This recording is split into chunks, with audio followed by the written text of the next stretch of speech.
Hello friends, मैं आपका mentor AK Singh और आज फिर हम अपने EMRS की तैयारी करेंगे। यानी EMRS जो जनरल पेपर की तैयारी कर रहे हैं और जनरल पेपर में हम चल रहे हैं। यानी कि आपका टीचिंग एप्टीट्यूड के जो टॉपिक चल रहे हैं उसमें हमारा कहाँ तक ख़त्म हो गया, यानी कि हमारे जो टॉपिक ख़त्म हो गए टीचिंग से रिलेटेड सारे चीज़ें ख़त्म हो गई। अब हमारा जो टॉपिक था यानी कि नए टॉपिक शुरू होना था, इसमें शुरू क्या होना था, लर्नर्स कैरेक्टरिस्टिक, यानी कि लर्नर्स की कैरेक्टरिस्टिक आज हमें पढ़ना है। क्या इसका, लर्नर्स यानी कि लर्न करने वाला। यानी कि पहले हम टीचर की पढ़ रहे थे, आज हमें स्टूडेंट की पढ़नी है। यानी कि भाई पढ़ा कौन रहा है, टीचर, पढ़ कौन रहा है, स्टूडेंट। संबंध का आपको मैंने बताया था, जब संबंध स्थापित होंगे तभी क्या होगी, गुड टीचिंग। यानी गुड टीचिंग तब होती है जब स्टूडेंट यानी कि जो व्यक्ति ज्ञान को, यानी कि एक होता है इसमें सेंडर और एक होता है रिसीवर, अगर इन दोनों के जब बॉन्डिंग बैठ जाती है, यानी इन दोनों की जब बॉन्डिंग होती है तभी गुड टीचिंग होती है। इस चीज़ का ध्यान रखना कभी भी, क्योंकि एग्जाम्पल देखो, आप, मुझे नहीं पता आप जो भी वीडियो देख रहा है वो EMRS जनरल पेपर में, चाहे वो लाइब्रेरियन का स्टूडेंट हो, लाइब्रेरियन के स्टूडेंट हो अच्छी बात है, साइंस के स्टूडेंट हो अच्छी बात है, यानी कि और किसी उसकी तैयारी कर रहे हो अच्छी बात है। पर आप अगर जो लाइब्रेरियन के फील्ड से हट के अगर आप टीचिंग फील्ड में हो तो आपको ये चीज़ ध्यान रखनी है, जब आप एज ए टीचर क्लासरूम में, यानी कि क्लासरूम में एंटर होते हो तो क्लासरूम में आपके स्टूडेंट का और आपका बिहेवियर इस तरह का होना चाहिए कि सामने वाला बच्चे को आपसे, यानी कि आपसे ज्ञान प्राप्त करने में हिचक ना हो, यानी कि आपसे अपनी समस्याओं को पूछने में हिचक ना हो। आप कुछ पढ़ा रहे हो तो वह जो वातावरण है, जैसे कि आपने सबने सुना है, आपने जब टेट पास किया होगा तो आपको सबको पता होगा कि एक वर्डिंग का यूज़ होता है, तो वो वर्डिंग क्या होती है क्लासरूम एनवायरनमेंट में, कि वातावरण को क्या करना है, जो ऐसा करना है, यानी कि स्वतंत्र वातावरण रखना है। अब स्वतंत्र वातावरण रखना है तो स्वतंत्र वातावरण किसके लिए, स्टूडेंट और टीचिंग की बॉन्डिंग को मजबूत करने के लिए, रिलेशनशिप को मजबूत करने के लिए, एंड टीचिंग यानी गुड टीचिंग को डेवलप करने के लिए।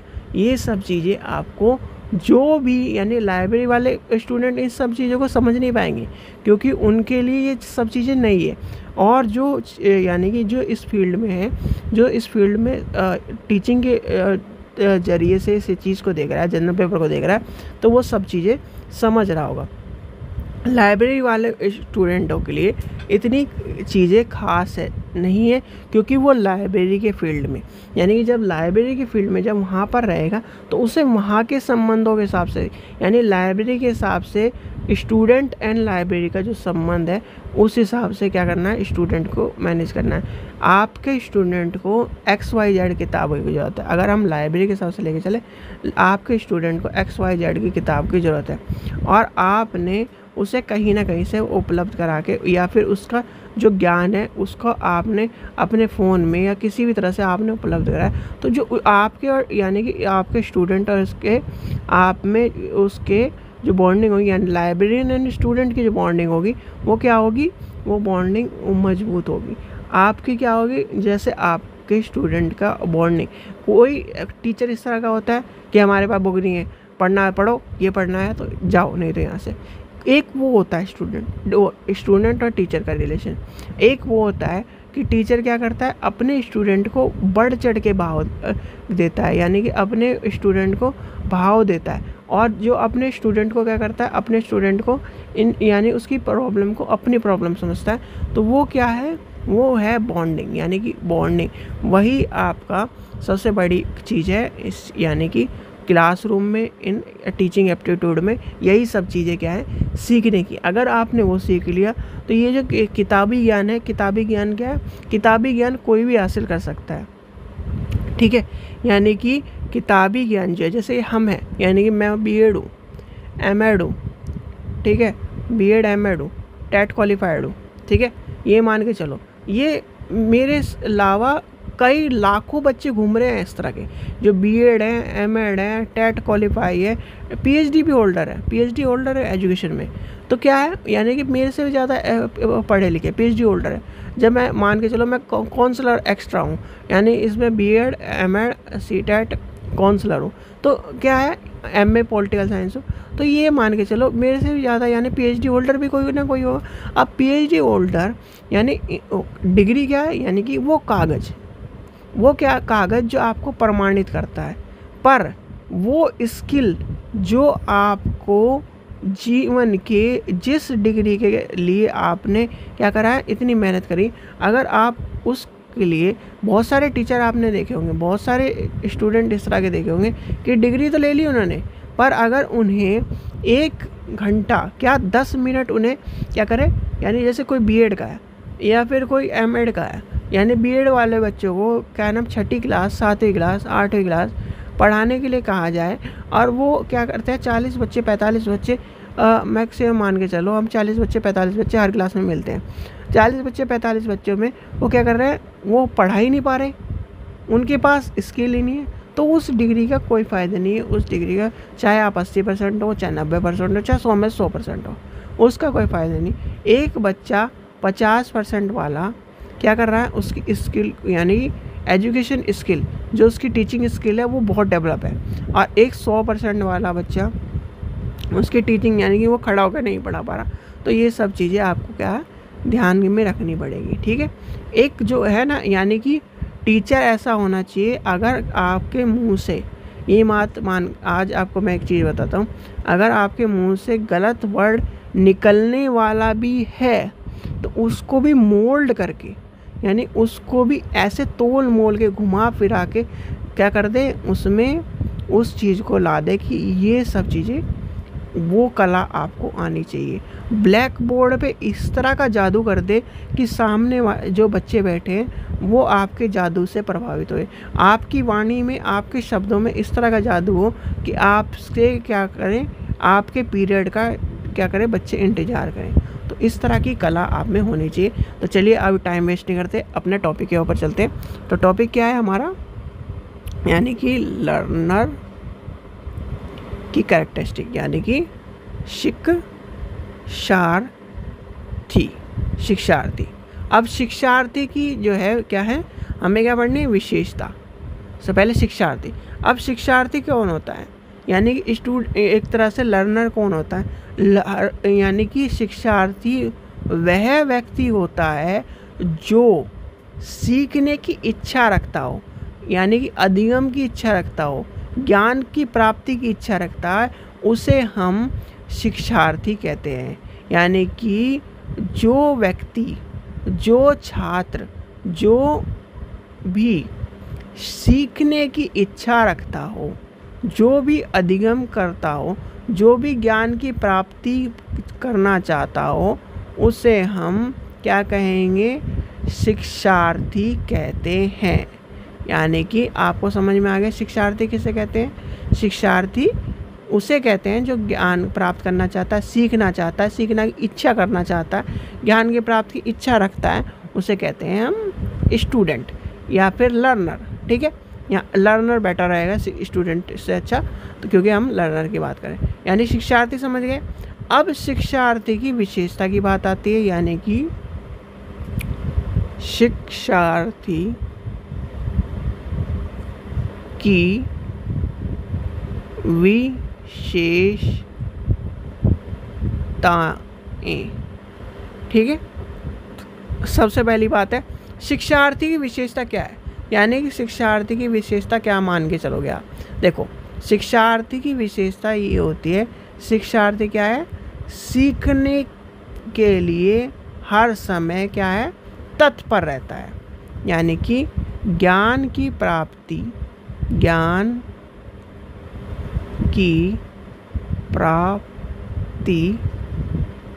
करना चाहता है, क्रियात्मकता के साथ सीखता है, यानी कि एक्टिविटी बेस्ड सीखता है। वो क्या करता है, क्रियात्मकता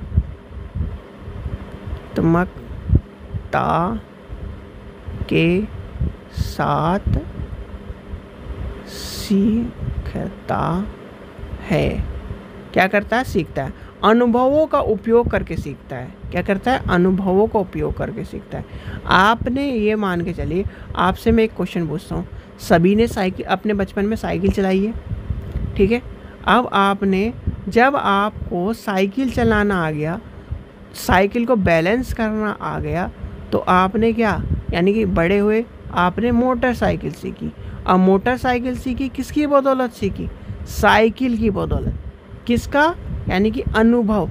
साइकिल को कैसे बैलेंस करना है, इधर जा रही है तो इसे ऐसे लेके चलना है, यानी इधर जा रही है इधर से ऐसे लेके चलना है, यानी सेंटर में कैसे रखना है, उसका हैंडल पकड़कर, और हैंडल पकड़कर क्या करना है, उसे बैलेंस करना है, और इस तरह से की चीज़ें यानी साइकिल से सीखी। बस क्या सीखा उसमें? क्लच, गियर, ये सब चीज़ें आ गई, और वो कुछ चीज़ें आपने मोटरसाइकिल की सीखी। यानी कि जब कोई व्यक्ति, जैसे मान के चलिए किसी को क्या आ गई, साइकिल चलाना आ गया, तो क्या कर लेगा वो? मोटरसाइकिल चलाना आसानी से सीख लेगा। तो क्या हो गया? अनुभवों का उपयोग करके ज्ञान की प्राप्ति करता है, ठीक है। अब यानी कि जो आगे कैरेक्टरिस्टिक आती है उसे हम पार्ट्स में समझते हैं। जैसे कि आपके मान के चलते हैं हम कि सबसे पहला मान के चलते हैं शैक्षणिक, यानी कि शैक्षणिक विशेषता क्या है? अब शैक्षणिक विशेषता यानी कि जिसे हम एकेडमिक कहेंगे, शैक्षणिक विशेषता। अब शैक्षणिक विशेषता में ये मान के चलिए आपकी, यानी कि एकेडमिक जो कैरेक्टरिस्टिक है उसमें क्या आएगी? किसी भी लर्नर की एकेडमिक कैरेक्टरिस्टिक ये होगी कि वह शिक्षा के लिए तत्पर रहे, यानी कि किसके लिए? शिक्षा के लिए तत्पर है। अब ये मान के चलो, जब एकेडमिक की बात कर रहे हैं, आप ये मान के चलो एकेडमिक क्या, इसका एकेडमिक क्या? शिक्षण, सॉरी एकेडमिक क्या है? शैक्षणिक। और शैक्षणिक क्या है? स्कूल में वो समय पारते हो, स्कूल में वो अलर्ट रहता हो, स्कूल के वातावरण में वह शिक्षा को प्राप्त करना चाहता हो, स्कूल के वातावरण में क्या करना चाहता है वो? उसके ज्ञान को, यानी कि इस जो ज्ञान स्कूल में प्राप्त हो रहा है उसे वो प्राप्त करना चाहता है, यानी कि वो एक्टिव रहता है। और एक्टिव रहता है तो क्या होगा? जब एक्टिव रहेगा तो वो यानी कि स्कूल में आएगा भी, अटेंडेंस भी पूरी देगा, शिक्षा यानी क्लासरूम में जिंदा भी रहेगा। जैसे आप कहते हैं ना कि बहुत सारे बच्चे सोते रहते हैं, वो कारण नहीं होगा। यानी कि क्या है, ये सब चीज़ें आपको पता होना चाहिए। जब एक लर्नर, जब एक स्टूडेंट क्या है, सीखने के लिए आता है, सीखने के लिए शैक्षणिक संस्थान में आता है, तो वह एक्टिव होना चाहिए, जिंदा होना चाहिए, कहीं ना कहीं वह सीखने के लिए, जैसे मान के चलिए दिमाग तो यानी बॉडी उसके क्लासरूम में है और देख रहा है वो बाहर देख रहा है, यानी कि अपने ही ख्यालों में खोया हुआ है। जैसे आपने तारे ज़मीन पर में ईशान अवस्थी देखा होगा, तो क्या था, क्लास में बैठा जरूर रहता था पर वो क्या करता था, खिड़की से बाहर देखता रहता था, इधर उधर की बात सोचता रहता था। तो वो क्या है, वो एक्टिवनेस नहीं, यानी कि वह शैक्षणिक जो है, यानी कि वो लर्नर की विशेषता नहीं। लर्नर की विशेषता क्या है, वह यानी कि जहाँ पर है, जहाँ पर उसे यानी सीखने के लिए कुछ मिल रहा है, जहाँ पर उसे सिखाया जा रहा है, यानी कि वह एक्टिव रहे। दूसरा क्या है, अपने विषय वस्तु यानी अपने जिज्ञासा जो अपने ज्ञानेंद्रियों को है वह खोल के रखे, यानी कि ज्ञानेंद्रियों का क्या करे, उसको खोल के रखे और शिक्षण यानी शैक्षणिक संस्थान में ज्ञान की प्राप्ति करे। ठीक है, आगे चलते हैं। फिर आती है यानी कि लर्नर की और क्या कैरेक्टरिस्टिक होती है। लर्नर की कैरेक्टरिस्टिक है यानी कि जो लर्नर होता है, यानी कि लर्नर क्या होता है, आपने एक बात सुनी होगी, जो स्टूडेंट यानी कि जो स्टूडेंट सीटेट दे के इस पेपर की तैयारी कर रहे हैं, यानी कि EMRS की तैयारी कर रहे हैं, उन्होंने एक चीज़ सुनी होगी कि व्यक्ति का जो यानी कि सबसे पहले जो बच्चा होता है वो यानी कि समाज के किस अंग से मिलता है, समाज के एक अंग से मिलता है जो होती है उसकी माँ। फिर उसके बाद क्या मिलता है, अपने पिता से मिलता है। यहाँ ध्यान कर लेना, कभी भी क्या होगा, पिता से यानी कि पिता नहीं आएगा, पहले वो अपनी माँ से मिलेगा। माँ के बाद क्या है, समाज के हिस्से कौन है, उसका पिता। पिता के बाद क्या है, उसके यानी कि सारे दादा दादी चाचा चाची वो आएंगे। फिर उसके नाना नानी आएंगे, यानी कि पहला हिस्सा वो हो गया यानी कि परिवार, पहला हिस्सा क्या करा, समाज यानी कि लेके चलते हैं लर्नर यानी कि शिक्षार्थी के विकास में क्या है, समाज, समाज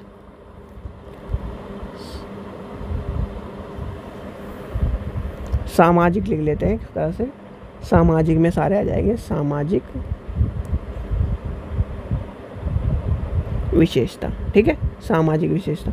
अब सामाजिक विशेषता क्या कह रही है लर्नर के लिए, जो व्यक्ति यानी कि पहले छोटा बच्चा था उसने यानी कि अपने परिवार से सीखा, उसके बाद क्या सीखा, उसके बाद कहाँ आ जाता है वो, उसके बाद आ जाता है पड़ोस में, यानी कि जो उसके आस पड़ोस की हैं सारे उससे सीखता है। आस पड़ोस के बाद क्या करता है, आस पड़ोस के बाद जो उसके यानी कि जो भी उसके रिलेटेड है, चाहे दूर के चाचा चाची, ताई, नाना नानी, कुछ भी हो, उनसे सीखता है। यानी कि पहले अपने घर में, फिर क्या नाम आस पड़ोस में, फिर एक्स्ट्रा जो उसके रिलेशनशिप है उससे सीखता है। यानी इस तरह से वो क्या करता है, फिर जो चलता चल जाता है, और चलते चलते चलते चलते वह बच्चा 3 से यानी कि 2 से 3 वर्ष का हो जाता है, और 2 से 3 वर्ष का होते ही वह कहाँ चला जाता है, इस संस्थान में यानी कि स्कूल में। और परिवार के बाद, आस पड़ोस के बाद, रिश्तेदार के बाद स्कूल में क्या करता है, वह सीखता है। यानी कि स्कूल में क्या करता है, वह लर्निंग करता है, वह क्या करता है, ज्ञान की प्राप्ति करता है, वह क्या करता है, सीखता है। अब ये मान के चलिए जो बच्चा यानी कि जो उसकी माँ है, जो उसके पिता हैं, जो उसके भाई हैं, जो उसके चाचा चाची हैं, जो उसके दादा दादी हैं, वो क्या कर रहे हैं, उसे कुछ ना कुछ तो ज्ञान प्रदान कर रहे हैं। और ज्ञान के प्रदान क्या कर रहे हैं, उसे बोलना सिखा रहे हैं, उसे एक भाषा का ज्ञान प्रदान कर रहे हैं। अब आपने देखा होगा छोटे छोटे बच्चे क्या करते हैं, जो उसके चाचा चाची बोलते हैं, जो उसके मम्मी बोलती है, पापा बोलते हैं, वो क्या करते हैं, उनको रिपीट करते हैं, और रिपीट करते करते उनकी भाषाओं में कई हज़ार वर्ड इंक्लूड हो जाते हैं। यानी कि कै खे कैसे लेके, सबसे पहला बच्चा, छोटा बच्चा क्या करता है, मम्मा पापा इस तरह करता है, मम्मा पापा इस तरह करता है। यानी कि वॉबलिंग करके क्या करता है, बच्चे को क्या करता है, ज्ञान की प्राप्ति करता है। और यानी कि बोलना शुरू करता है। बोलने शुरू करने के बाद यानी कि पहले आपने देखा होगा कि बच्चे के पास क्या चीज़ होता है, एक होता है रोना, एक होता है हंसना, बस इसके अलावा और चीज़ उसके पास कुछ नहीं होते। उसे क्या नाम, डर का एहसास नहीं है, उसे गिरने का एहसास नहीं, कुछ एहसास नहीं है, ठीक है। जब हम बढ़ते चल जाते हैं यानी कि बढ़ते चल जाते हैं, तब हमें क्या होते हैं, इन सब चीज़ों का ज्ञान होना शुरू हो जाता है। तो यानी कि सबसे पहले आपका सामाजिक विशेषता आती है, सामाजिक के बाद ये आपकी शैक्षणिक विशेषता आएंगी, ठीक है। यहाँ पर आपको यहाँ तक चीज़ समझ में आ गई। यानी कि ये सब चीज़ें क्या होगी, अगर यानी कि कैरेक्टरिस्टिक पूछिए शिक्षार्थी की, शिक्षार्थी कैरेक्टरिस्टिक ये होती है। शिक्षार्थी क्या है, यानी कि लर्नर जो होता है वो अपने ज्ञान के प्रति जागरूक रहता है। क्या रहता है, जागरूक रहता है, ये ध्यान रखना। वह क्या करता है, जागरूक रहता है, वह शिक्षा को प्राप्त करने के लिए तत्पर रहता है। वह यानी कि ये सारी आपको मैं विशेषता बता रहा हूँ। आप चलो, आप छोड़ दो, सारी बात छोड़ दो, मैं जितना पढ़ाया वो सब छोड़ दो। आप क्या हो, लर्नर हो, ठीक है। आप क्या हो, लर्नर हो। एक चीज़ मुझे ये बता दो, यानी कि आप क्या हो, यानी कि ये जो वर्ड कहा गया है ये आप हो, ठीक है। आप हो, आप क्या कर रहे हो, मुझसे ज्ञान की प्राप्त कर रहे हो। आप क्या है, अपने आप से ज्ञान की प्राप्त कर रहे हो। आप क्या है, कहीं और से ज्ञान की प्राप्त कर रहे हो। तो ज्ञान के प्राप्त करने में क्या चीज़ें होनी चाहिए, टाइम मैनेजमेंट, क्या होना चाहिए, जागरूकता होनी चाहिए, क्या होना चाहिए, तत्परता होनी चाहिए, क्या होना चाहिए, डिसिप्लिन होना चाहिए, क्या होना चाहिए, एक आपका अनुभव होना चाहिए, पूरा अनुभव होना चाहिए, जिससे आप प्योर ज्ञान से नए ज्ञान को जोड़कर सीख सकें। ज्ञान की प्राप्ति के लिए तत्पर होना चाहिए। ये सारी क्या है, एक लर्नर की विशेषता है। ये भाई इससे ज़्यादा तो नहीं है भाई। कोई भी टॉपिक हो, देखो साइकोलॉजी क्या कहती है, साइकोलॉजी में अगर आपको क्या करना है, जीतना है साइकोलॉजी से, यानी साइकोलॉजी में आपको खुद से जीतना है। अगर साइकोलॉजी का कोई भी टॉपिक समझ में ना है, अपने जीवन की सारी घटना, यानी कि मान के चलो आप क्या हो, जब पेपर देने जाते हो तो आपकी एज क्या है, मैक्सिमम मान के चलता हूँ 30 होगी, ठीक है, कोई ज़्यादा का भी होगा। तो क्या है, उसके बाद इतने अनुभव है कि उसने जितनी साइकोलॉजी आप पेपर में पढ़ने यानी देने जा रहे हो ना, इतनी तो आपने क्या कर दी, वेस्ट कर दी। एक तरह से वेस्ट कर दी। क्या भाई, आप ये मान के चलो 10वीं का आपके पास अनुभव है, कि आपके पास बचपन का अनुभव है, आपके पास पड़ोस का अनुभव है, आपने जब पहली क्लास में जब एडमिशन लिया हुआ तब का अनुभव है, आपके पास क्या है जब आप स्कूलिंग पास करके कॉलेज में गए उसका अनुभव है, आपने बीएड करी होगी उसका अनुभव है, आपने ग्रेजुएशन करी उसका अनुभव है। तो ये सारे क्या है, सीखने का ही तो बात हो रही है, ये सारे के सारे अनुभव ही था, और अनुभव से क्या होती है, ज्ञान की प्राप्ति होती है। तो शिक्षार्थी की विशेषता ये सारी चीज़ें हैं। भाई शिक्षार्थी ज्ञान की प्राप्ति करना चाहता है, वो क्या करता है, तत्पर रहता है, जागरूक रहता है, वह सीखने के लिए हर टाइम यानी अनुभवों से सीखता है। ये सारी की सारी इसकी यानी कि लर्नर की विशेषताएं होंगी। ठीक है बच्चों, टॉपिक समझ में आ गया। आशा करता हूँ आपको वीडियो पसंद आई होगी। वीडियो पसंद आई तो लाइक करें, चैनल को सब्सक्राइब करें और वीडियो को ज़्यादा से ज़्यादा शेयर करें। Thank you.